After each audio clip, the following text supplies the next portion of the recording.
The day my father looked me in the eye and told me he was reallocating my inheritance to give it all to my younger sister, I felt something snap inside me. Not out of rage, not even out of surprise, just a final, cold click.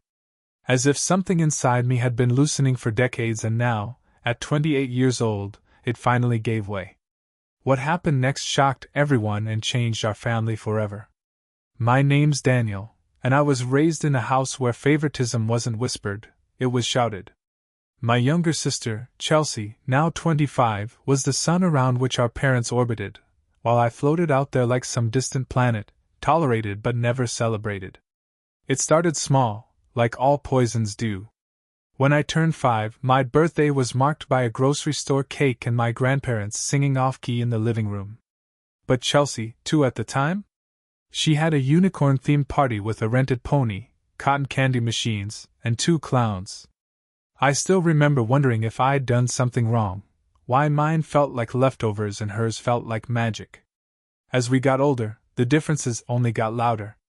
I saved up for my first bike with months of allowance, $60 in crumpled bills and coins. Chelsea cried the minute she saw it, and within hours she had a newer, shinier model with streamers on the handlebars.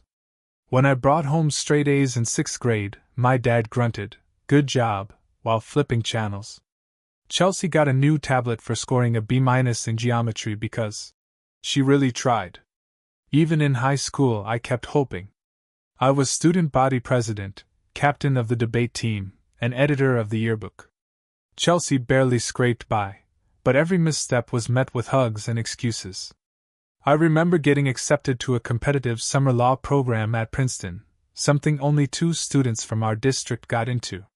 When I told my parents over dinner, Dad glanced up and said, "That's cool," then turned to Chelsea and asked about her upcoming dance recital. Still, I persisted. Still, I tried. I graduated with honors, landed a job at a top financial firm, and by 27, I'd bought my own townhouse in Austin. None of this mattered. Because when my grandfather, my dad's father, passed away last year, and left behind an estate worth over $650,000, the only thing my parents cared about was how to make sure Chelsea got all of it. Grandpa had built his fortune from nothing.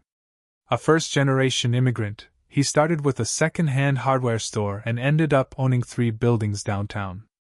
In his will, he split the assets equally among his grandchildren, me, Chelsea, and our cousins. My portion was just under $500,000, more than enough to clear my student loans, invest, maybe even launch my own practice. But my parents had other plans. The day after the will reading, they called me into their living room. My father leaned forward and said, "Your sister's struggling. She lives with us. She's only working 20 hours a week at the bookstore. It's only fair you give her your share." I stared at them. I honestly thought they were joking. They weren't. They insisted Grandpa would have wanted it that way.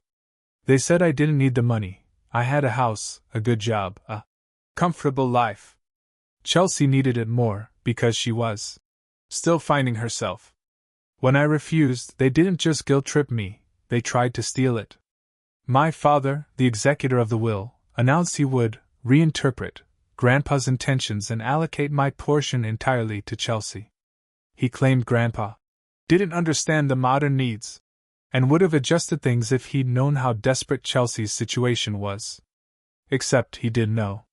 Because Grandpa told me so. And, as it turned out, he'd left behind something my parents hadn't counted on, something that would turn the tables in a way none of us expected. What my father didn't know was that Grandpa had left a trap buried in the will, a clause that would burn anyone who tried to change the inheritance terms.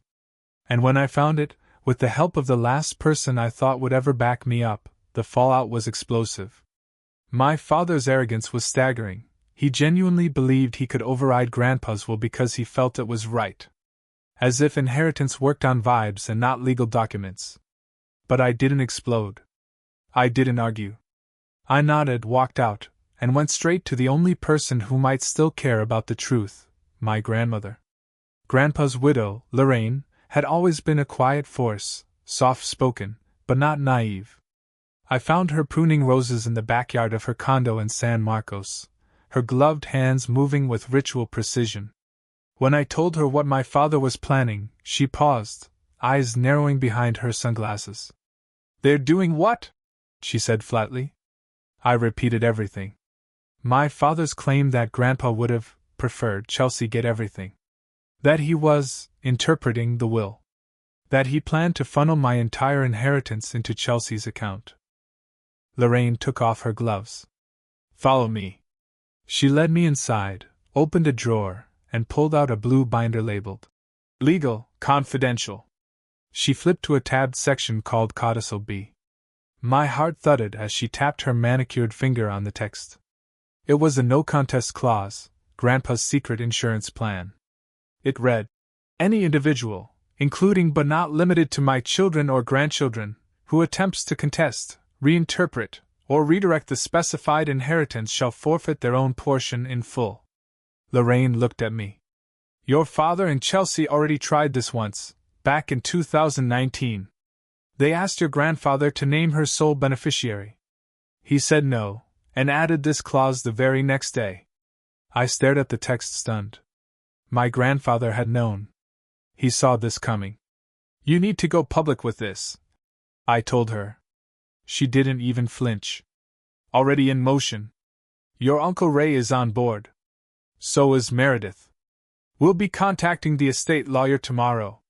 And just like that, the dominoes began to fall. Over the next week, my father's little scheme unraveled. Lorraine called a meeting with the estate attorney and the other executors, Grandpa's siblings, who weren't thrilled about having their names tied to potential fraud. Legal letters were issued. Calls were made. My dad was formally removed as executor within 10 days. I didn't even have to lift a finger. The backlash at home was brutal. My father accused me of betrayal. My mother called me crying, saying I had ruined the family's trust. Chelsea didn't say much, just texted, "I didn't ask for this. I'm sorry you feel this way." I didn't respond.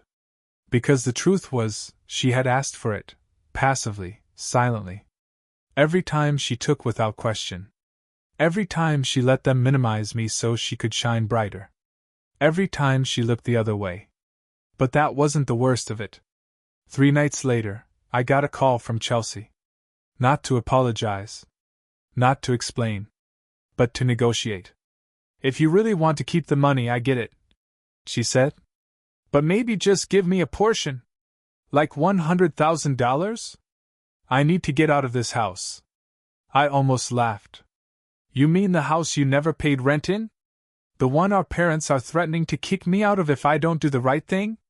Silence. Then she said something that, for the first time, made me feel truly sorry for her. "I don't know how to do anything on my own. They've always taken care of everything. I don't even know where to start." I was quiet for a long moment. Because I understood that better than I wanted to admit. When I was 16, I spent an entire summer living out of my car because I'd fought with my parents over skipping college to follow my own path. They told me if I didn't conform, I'd be on my own. So I left. I worked 2 jobs and slept in a Walmart parking lot until I found roommates on Craigslist and slowly, painfully, built a life. Chelsea never had that fire lit under her. They kept her insulated. Smothered, really? But I couldn't save her. Not this time. "You're going to have to figure it out," I told her. Just like I did. And I meant it. Because that phone call wasn't just about money. It was a reckoning. And I was done paying for the sins of a family that never saw me. But the next twist? I didn't see that coming. I hadn't cried in years. Not when I got rejected from my dream grad school, not when I got passed over for promotion by a manager who forgot my name, and not even when my dad told me, stone-faced, that he was reallocating my inheritance to Chelsea. But after I hung up that call with her, I found myself sitting on my back porch, staring at the sky with tears I didn't even feel until they hit my shirt. Not out of sadness. It was grief. Grief for what never was. Grief for the family I used to imagine I had. That night I had a dream. I was 16 again, lying in the back seat of my beat-up Honda Civic with a hoodie balled up under my head. It was July, sticky and loud. Every night, I'd park at the back of a 24-hour gym and pretend I was just resting between workouts. I used to look up at the ceiling of the car and whisper, "One day, this'll all mean something." I woke up gasping for air. It did mean something. All of it. Every unpaid internship, every dollar I scraped together to finish college, every therapy session I could barely afford. It meant I was strong, even when they refused to see it. So when Chelsea asked for just a portion, it wasn't about the money. It was about the expectation. The assumption that I still owed her. That I should rescue her from a castle she helped build. I didn't reply to her texts after that. But she wasn't the only one struggling to process the fallout. My mom showed up at my place a few days later, something she hadn't done in over a year. She wore her guilt like perfume, strong, nauseating, and unmistakable. "I just want to talk," she said. "No yelling." I let her in. She looked around like she was stepping into a stranger's house. "You've done well for yourself," she said, her voice almost bitter. I offered her tea. She declined. "I just want to understand," she said. "Why are you doing this?" I blinked. "Doing what?" She flinched. "Turning the family against us." I laughed. I couldn't help it. "I didn't turn anyone," I said. "You did that the day you told me Chelsea's future mattered more than mine. I just finally stopped pretending it didn't hurt." She didn't argue. She cried instead. She whispered things like, "We were just trying to help her. And we thought you didn't need us." And then, the truth. "We always assumed you'd be fine." There it was. The sentence I had feared and expected all at once. Because they thought I didn't need love, recognition, or support. I was the insurance policy. The plan B. The fallback kid. "I needed you too," I said quietly. "But you weren't there." She left that night with red eyes and no resolution. I don't know what she was expecting. Absolution? A hug? I gave her neither. Instead, I met with Lorraine and the estate lawyer again. With my father officially removed as executor, the documents had to be reprocessed. The clause had been triggered. He was disqualified from receiving his portion. So was Chelsea. The rest of the family was divided. My Aunt Melinda called me brave. My cousin Brett sent me a text that just said, "I've seen how they treated you. You're doing the right thing." But not everyone saw it that way. One of Chelsea's childhood friends DM'd me late at night. "You've always been jealous of her. You finally found a way to get even." I didn't reply. What would I even say? They didn't know the birthday parties I didn't get. The school plays my parents never came to. The acceptance letters they tossed on the counter like junk mail. They didn't know I grew up trying to earn people who had already decided I wasn't enough. But now, finally, I was enough for myself. And that realization? It was more powerful than the money, more freeing than any legal victory. Still, one last betrayal was waiting in the wings. One that would hurt more than anything else so far. And it came with a knock on my door. The knock came on a Friday afternoon. I was halfway through updating some financial projections on my laptop when I heard the sharp raps. 3. Polite, firm, practiced. Not Chelsea. Not Mom. Not anyone who owed me a real apology. When I opened the door, I was greeted by a man in a navy blazer holding a padded envelope and a clipboard. "Daniel Porter?" he asked. I nodded. He handed me the envelope. "You've been served," he said like he was offering a menu. Then he turned and walked away without another word. Inside the envelope was a letter from my parents' lawyer. A petition to re-examine the will on humanitarian grounds. Their claim? That Grandpa had clearly misunderstood the financial realities of his family. And that Daniel Porter's refusal to redistribute funds constitutes unjust enrichment. The punchline? They wanted to force a family arbitration. They were trying to take me to court. Court. I stared at the papers, my pulse flattening to a steady drum. Of course. Of course they'd rather sue me than admit they were wrong. I didn't call them. I called Lorraine. She picked up on the first ring. I've been expecting this, she said. Don't worry, I already told the estate lawyer. We're handling it. But why? I asked. Why take it this far? Her voice was quiet. Because your father doesn't know how to lose. And your mother doesn't know how to let go. They've convinced themselves you're the villain. It wasn't the lawsuit that broke me. It was the realization that they were willing to destroy me legally to keep Chelsea on the pedestal they built from my sacrifices. That night, I opened a Dropbox folder I hadn't looked at in over a year. Inside were dozens of scanned documents, texts, receipts, voicemails. I had everything. Every missed holiday. Every sarcastic message. Every dollar I'd spent supporting a family that never showed up for me. And I added one more. A voicemail from Chelsea, recorded 2 weeks earlier. I get it, okay? I do. You deserve the inheritance. But I just can't be the one to fight them. I can't afford to lose their love. I saved it. Timestamped it. Filed it under proof I was right. The family group chat lit up that weekend. Aunt Melinda posted a long message about loyalty and forgiveness. Cousin Brett chimed in with something passive-aggressive about taking sides. Even Chelsea posted a quote image. Bitterness is drinking poison and expecting the other person to die. Subtle. But then, something unexpected happened. My youngest cousin, Marin, 19 and painfully quiet, sent me a message. Just 3 words. Thank you, Daniel. That hit harder than anything. Because I remembered being 19. Remembered looking around and wondering if anyone else saw the cracks in the family facade. She did. And I had just proven it was okay to name the cracks out loud.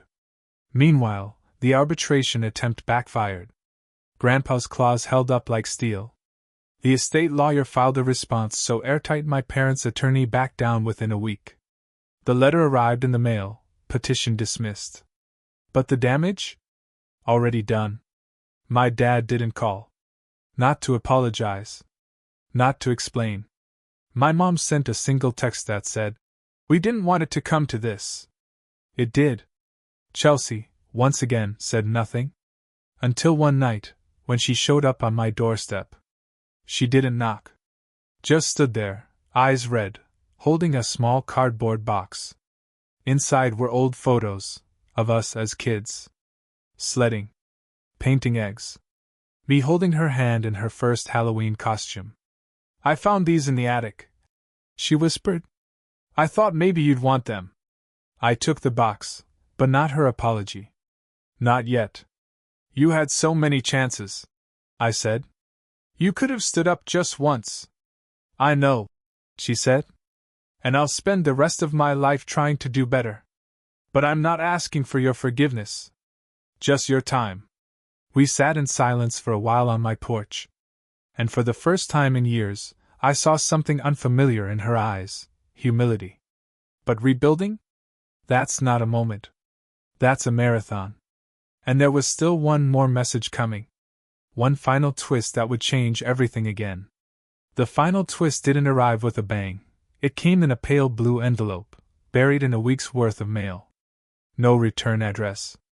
Just my name in my father's unmistakable, rigid script. Inside was a single sheet of paper, folded once, neatly. "Effective immediately, you are removed from any mention in our estate. This decision is final. Richard and Elaine Porter." No. Love. No. Sincerely. Not even a closing signature. Just their names, formal and cold, like they were writing to a bank, not their eldest son. I stared at it for a long time. Then I folded it back up, placed it beside my toaster, and laughed. That was their power play. After trying to steal from me, lie to me, sue me, they thought cutting me out of their will would break me? They had no idea who I'd become. A week later, I sat in my financial advisor's office and transferred $75,000 of my inheritance into a new fund, the Grand Equal Start Scholarship. Designed specifically for first-gen students and low-income youth trying to escape families that doubted them, silenced them, used them. Kids like I used to be. And I didn't stop there. I paid for Chelsea's therapy, anonymously. When I asked Lorraine to deliver the check, she looked at me like I'd grown another head. "You're really going to help her?" she asked. "Not for her," I said. "For the girl she might become." Because as angry as I was, and yes, a part of me still was, I also remembered something I once read: if you can't heal the wound, don't pass the infection. I refused to become the kind of man who let bitterness rot him from the inside out. Chelsea started school 3 months later, night classes at a local college. We'd meet once a week for coffee, sometimes just to sit in silence. She still stumbled, still apologized too often, still craved our parents' approval like a drug. But she was trying. And that mattered more than I thought it would. My mom eventually reached out, long emails that swung between guilt and defensiveness. I replied politely, never emotionally. Boundaries were my new currency. My dad stayed silent. I don't think he'll ever speak to me again. And I've made peace with that. Our extended family fractured. Some cousins pulled closer, others drifted away. But I built new bonds. A cousin I hadn't spoken to in years invited me to a backyard barbecue. We laughed, really laughed.